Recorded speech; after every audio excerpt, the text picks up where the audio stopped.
so I just made this out of one 2x4. Let me show you how. So what I'm doing here is just taking my 2x4, I'm going to rip down one edge, and then I'm going to set my table saw to 3 inches, flip it around, and rip the other edge, so now I have a 3-inch wide board. And then I'm actually going to flip it on its side, so I'm essentially turning this one 2x4 into 2 1x3s, 1x4s, 3 inches, you get it.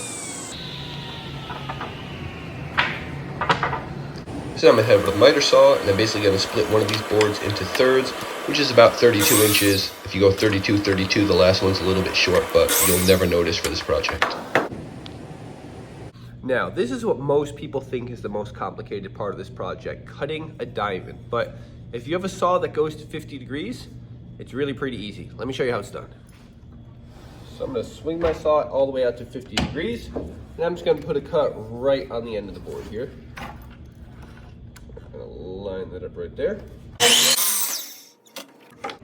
So now what you need to do is measure this. Whatever that stretch is, you're going to measure down that exact same amount and put a little mark right there. So when I look at this here, got my tape measure, I measure down there, and that is 4 3/4 of an inch from the tip there to there. So I'm going to go down this way, 4 3/4 of an inch. Make a little mark. Double check that. 4 3/4. 4 3/4. So now when I cut, the blade is going to be coming through like that. So let me show you how that makes a triangle. So I'll line this up here, line it up with that mark, and if you see the shadow there, you can see that looks like a diamond now.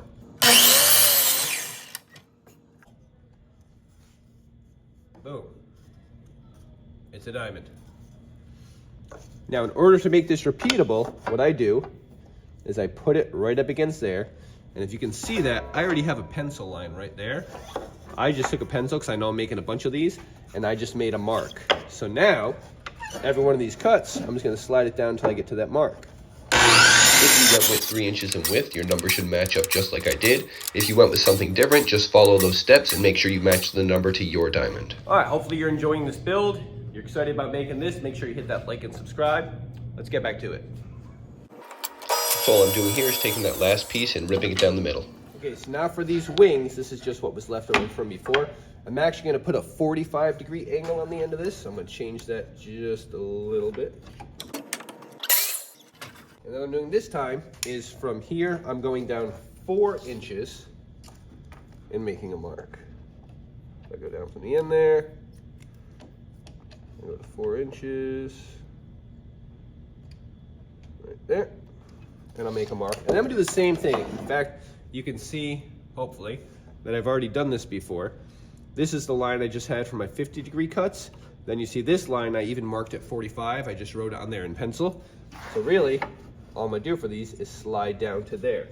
Now I need 12 of these, and since I have 2 sections right here, let me clean up the end on this one, and I'll just cut them together. And now instead of 12 cuts, I can do this in 6 cuts. I just line those up. Again, that's that 4 inches down is where that cut will be.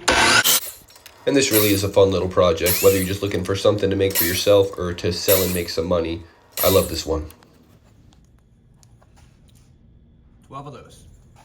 Okay, so I have 12 diamonds, 12 wings, and my 3 32-inch pieces here. So how does this all go together?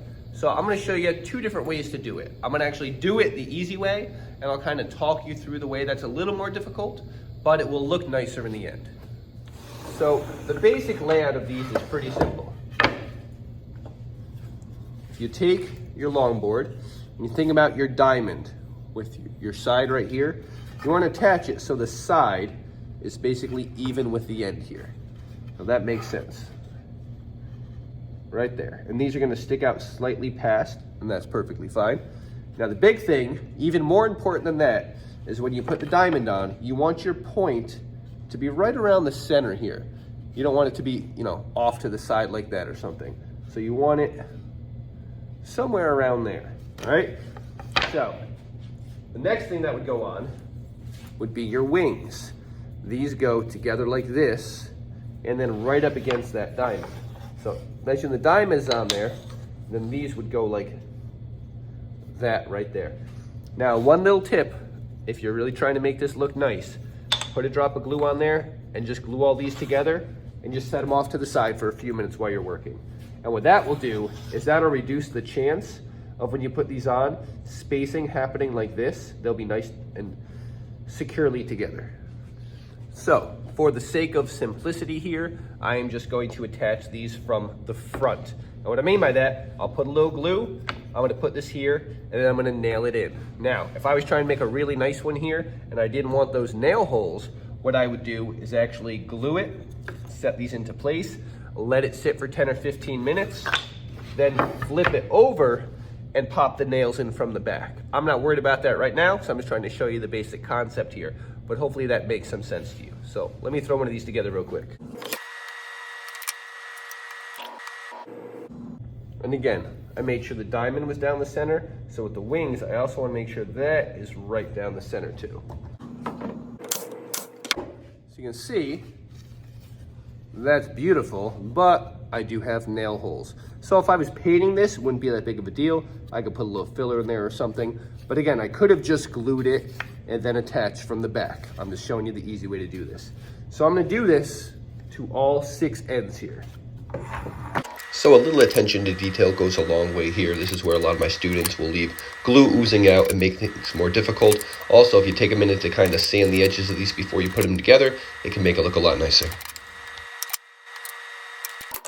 Okay, so I have 1, 2, 3 of those. And you should have 6 diamonds left over. So these are going to make the center of your snowflake. So 2 of these can go aside.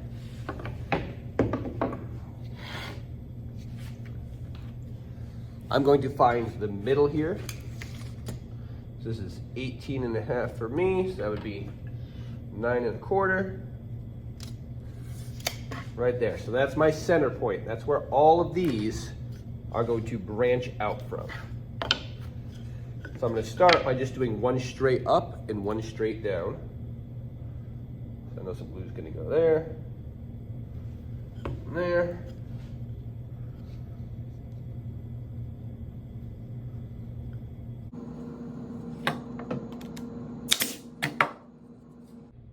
Sorry, glue oozing out drives me crazy. You do have some glue kind of coming out here, get it now, because once you have these all together, it's gonna be a lot harder to get out. So just trying. If you're painting it, not that big of a deal. Now,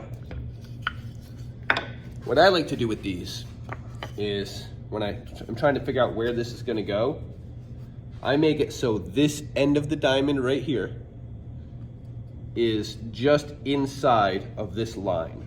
So if you think about it, like I'm moving it like a clock here, it gets to there, I go just maybe like 1/4 of an inch past there to create the space that I like.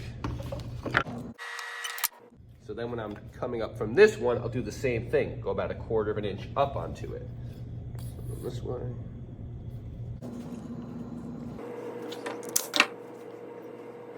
There was a little glue on there. There you go. So the final thing here is putting all of this together. So, well, this is going to be my front, so this would be going down this way. I know about where my center is because it's where these 2 diamonds meet. So I'm going to put a little bit of glue there. And I'm going to put the first one of these on. Now, if you look at my line here, where the gap is between those 2 diamonds and the gap between those 2 diamonds, I want this running down that line. So it's going to kind of go this way.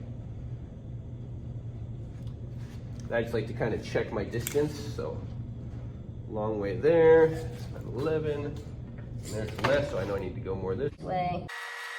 All right, got it where I like it. I'm going to pop 2 nails in here, try and keep it from rotating. Make sure I got it. then I'm gonna do the opposite this way. I'm gonna go between these ones. Go like this.